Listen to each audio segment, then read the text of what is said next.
ओम नमो भगवते वासुदेवाय नमः। स्वागत है आप सभी का मेरे HS भारद्वाज यूट्यूब चैनल पर। मैं हरिओम शर्मा आज आपको अधिक मास के 25वें अध्याय की कथा सुना रहा हूँ। बहुत ही सुंदर कथा। इस कथा को पूरा सुनने से हर मनोकामना पूरी हो जाती है और जो भी इच्छा मन में हो भगवान उस इच्छा को शीघ्र पूरी करते हैं।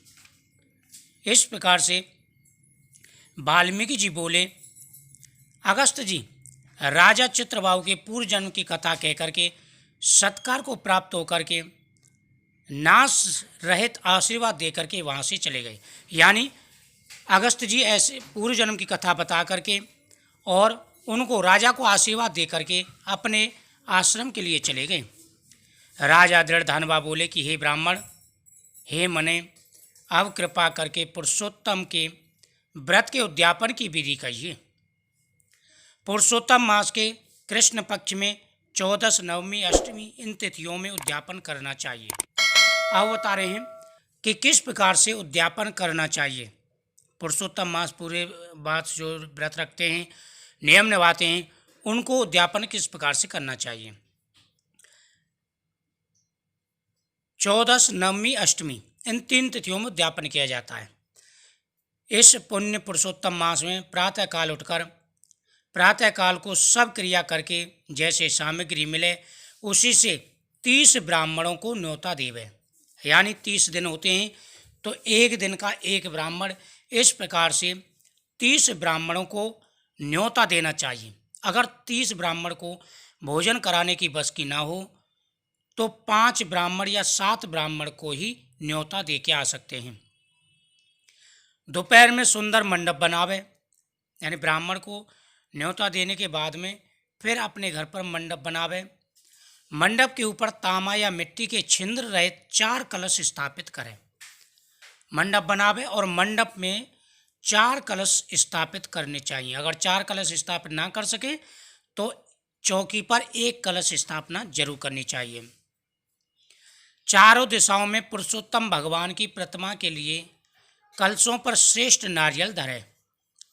उन्हें चारों कलशों पर वासुदेव, प्रद्युम्न, उत्तमदेव, अनिरुद्ध इन चारों की स्थापना करें। फिर वेद वेदांग के पारंगामी वैष्णव आचार्य को बुला उस मंडप के बीच में, जिसमें 4 ब्राह्मण को जप के लिए वरण करें, उन ब्राह्मणों को अंगूठी आदि से युक्त 2-2 वस्त्र देवें। यानी आप जिन ब्राह्मणों को न्योता दे करके आए हैं उनमें से एक आचार्य चुनें जो वेदों को जानने वाले हों, अच्छी पूजा कर सकें, और जो आपने 4 कलश स्थापित करें उनके नाम के 4 ब्राह्मण भी जरूर बैठावे मंडप में जाप के लिए। उनके लिए आप अपने शक्ति के अनुसार वस्त्र दक्षिणा दे करके बड़े आनंद से वस्त्र आभूषण युक्त आचार्य को विभूषित करें। फिर पूर्व कही हुई विधि से स्त्री सहित पूजा करें। दोनों पति पत्नी को फिर ब्राह्मणों की पूजा करनी चाहिए। वरण किए हुए ब्राह्मण से 4 तरह का चतुर्भुज का जाप करावे। चारों तरफ 4 अखंड दीप जलावे। फिर क्रम से नारियल आदि से अर्घ दान करें।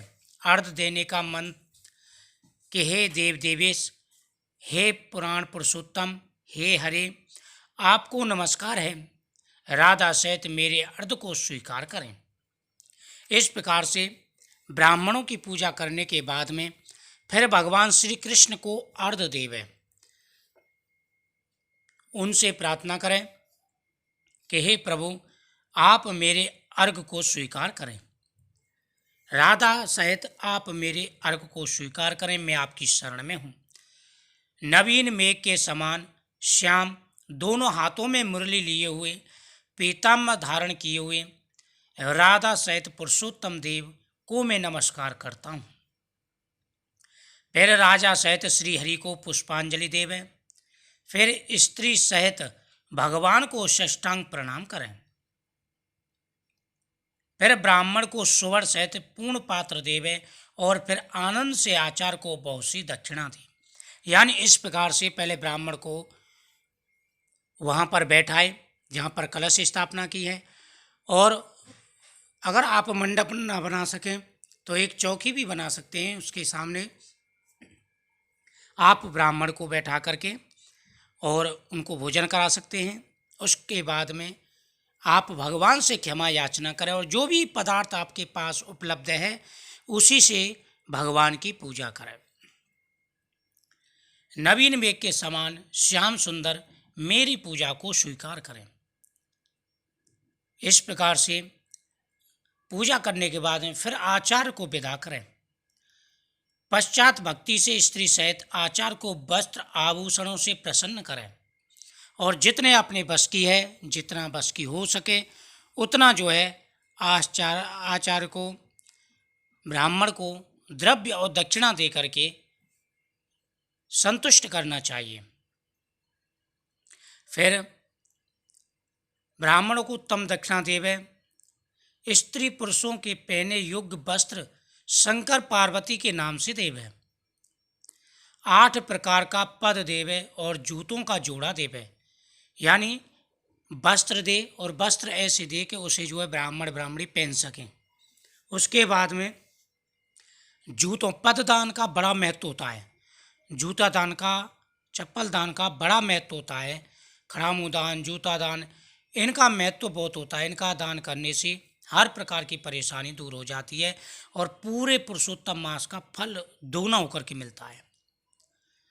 वैष्णव ब्राह्मण के लिए श्रीमद् भागवत को देवे और श्रीमद् भागवत की बुक लावे, वह भी दान करनी चाहिए। चंचल आयु विचारता हुआ अपनी शक्ति के अनुसार जल्दी देवे, देर ना करें। साक्षात भगवान के रूप श्रीमद् भागवत को जो पंडित ब्राह्मण को देता है वह करोड़ों कुलों का उद्धार करता है। श्रीमद् भागवत का दान करने से करोड़ों कुलों का उद्धार हो जाता है। और अप्सरा गणों से सेवित विमान में बैठ करके योगियों को भी दुर्लभ गोलोक धाम में जाता है। इतना बड़ा पुण्य होता है इस विधि से अगर उद्यापन करते हैं तो बड़ा महत्व है। और जिस ब्राह्मण से आपने कथा सुनी हो, जिस ब्राह्मण से आपने संकल्प लिया हो, कथा सुनी हो, तो उसको द्रव्य दक्षिणा जरूर देनी चाहिए। इसका बड़ा महत्व होता है। ऐसा करने से हर प्रकार की मनोकामना पूरी हो जाती है और पूरे महीने का, पुरुषोत्तम मास महीने का पूरा लाभ मिलता है, पूरा पुण्य मिलता है और भगवान प्रसन्न होकर के हर मनोकामना पूरी करते हैं। तो ये था अधिक मास के उद्यापन की विधि। मुझे उम्मीद है आपको विधि बहुत ही अच्छी लगी होगी, समझ में आई होगी। वीडियो को आगे शेयर जरूर करें। ओम नमो भगवते वासुदेवाय नमः। जय श्री कृष्ण।